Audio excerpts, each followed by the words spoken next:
kolosivé očká, skríklo mama.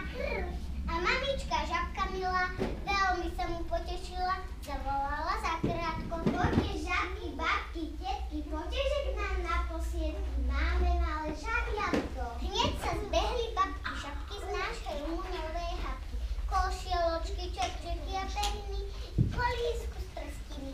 Dokola si posadali žabiatky, sa radovali. Celej šírej močarine nie je také krásne, milé, žiadne iné. Sedia daným škrekom, brekom, akože ho neurekom, akože ho nazveme, čo s ním robiť budeme. Dohodli sa s kvikom, kvakom, kvák, že ho nazvú žabuliakom, tak. Okúpu ho v močarine, kvák, pobijú ho v šachovine, tak.